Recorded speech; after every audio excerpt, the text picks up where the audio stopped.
Assalamu alaikum. Bismillah ar-Rahman ar-Rahim.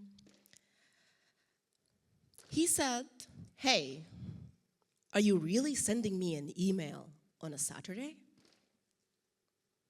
And I paused. Why is he asking me this question? Do not send me any email on a Saturday or a weekend. And I hope not just me, to not anyone else. And I exclaimed, but why? I was just actually on the work and I found out that actually I am all on it and I sent you the email. My manager replied, go back to the things you were doing on your weekends. This is exactly why we hired you. And from that sentence, my career path completely changed. It opened my eyes to the world of entrepreneurship. You will ask me what this is. That's exactly why I'm here today to speak about. My name is Chada Benmahcene, and I have spent more than a decade in the corporate world being an entrepreneur. And then today, as I am leading the venture studio, I'm helping corporations also nourish this culture of entrepreneurship. What is the world of entrepreneurship? Is it just a change of a letter from one to another, and instead of being the famous entrepreneur, now you are being an entrepreneur, and that's all what it is? No, it's not. In fact, this world, or this word in itself, is not actually a new one. It's not coming with the hype of AI, and it's not actually something that we just know about yesterday.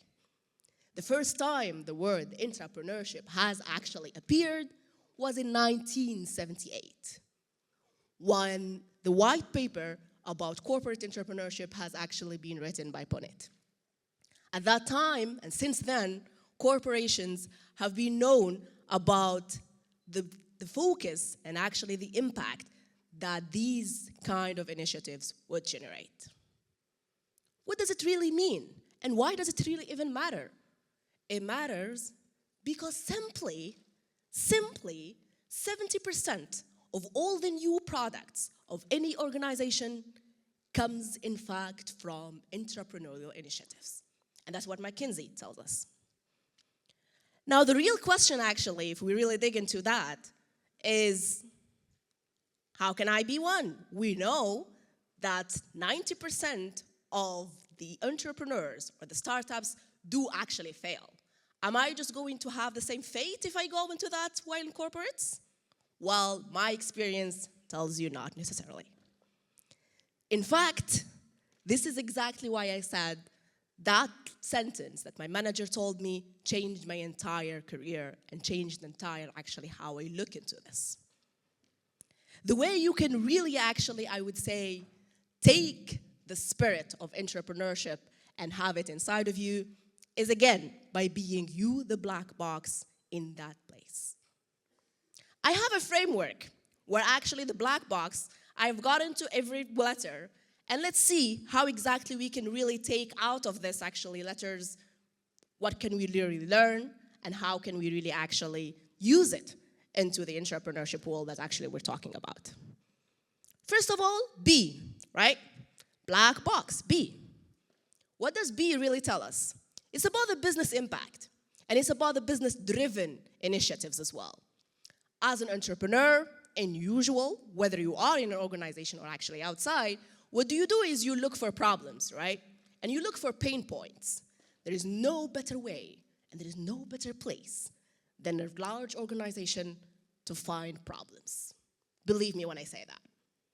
And that's exactly why, while you are there, it's a place where you can really, I would say, use and leverage that for the best of your ability, finding pain points, talking to people, and finding problems while you're on it.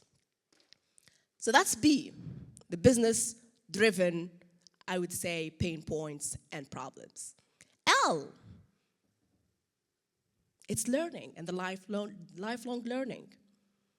Leveraging this as well as you are in there, leveraging the expertise that you have around you within the corporation, and leveraging basically people, what they have as their actually knowledge and expertise in place is something completely invaluable. And it's very rare to find it somewhere else. And it's very rare if you are on your own, learning on your own as well, or with your co-founder. Agility.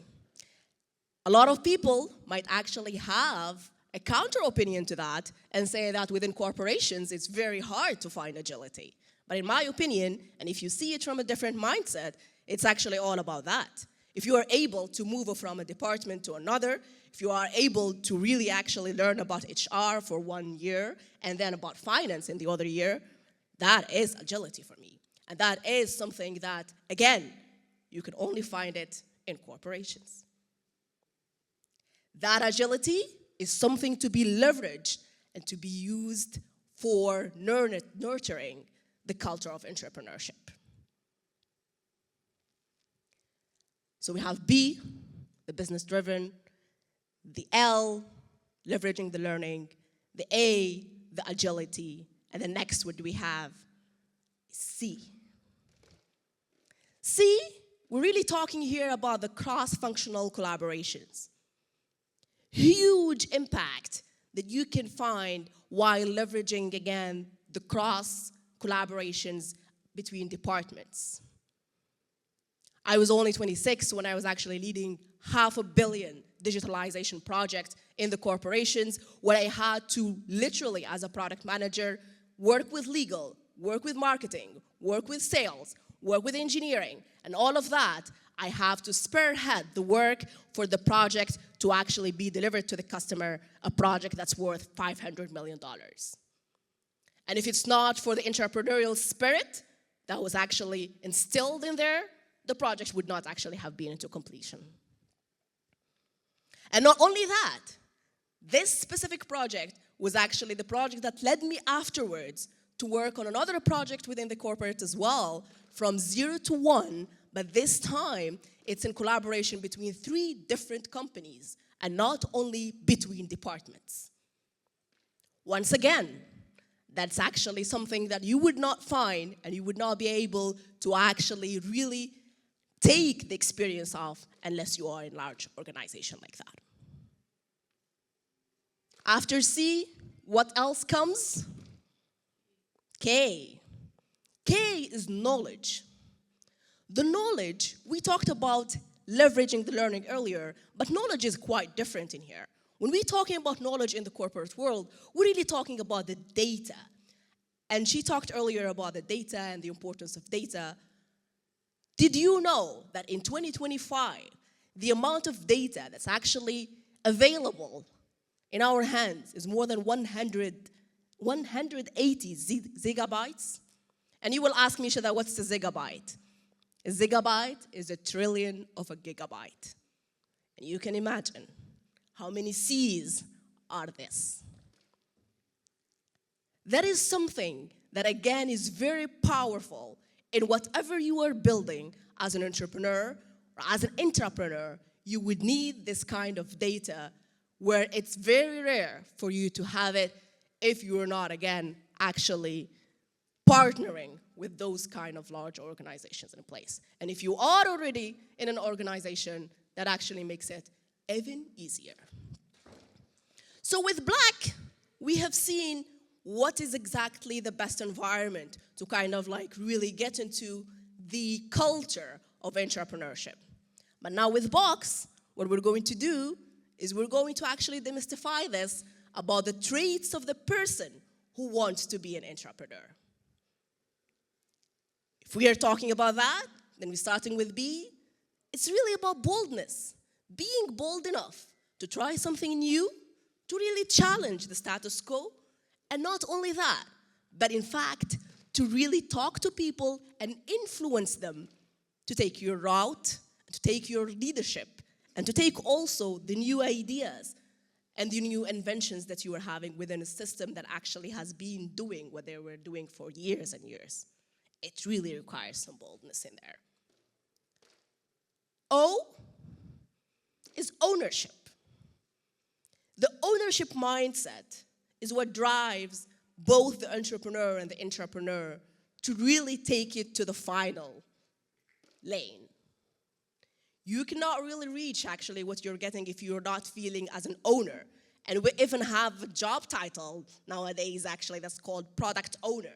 For us in product management, and everyone else in product management knows about that. Product ownership, or the mindset of ownership, is really about being the one who's pushing at all aspects, at all fronts, in order to get to the final point. With boldness, with ownership, comes X. And where exactly we're going with the X? We're talking here about the X factor. You being the X factor, you being the differentiator, you being the one who is actually bringing something different into the table, is something that is, again, very, very, very much needed. And for you to nurture within a culture of entrepreneurship within the organization, whether it's there or not, it's about time for you to move from the number of 90, where 90% of startups actually usually fail, to getting to the number of 70, where 70% of the initiatives within the corporations are actually coming from entrepreneurs. Again, with these basically lectures from being a black box in the world of corporations, congratulations. You have demystified the real meaning of entrepreneurship. Thank you.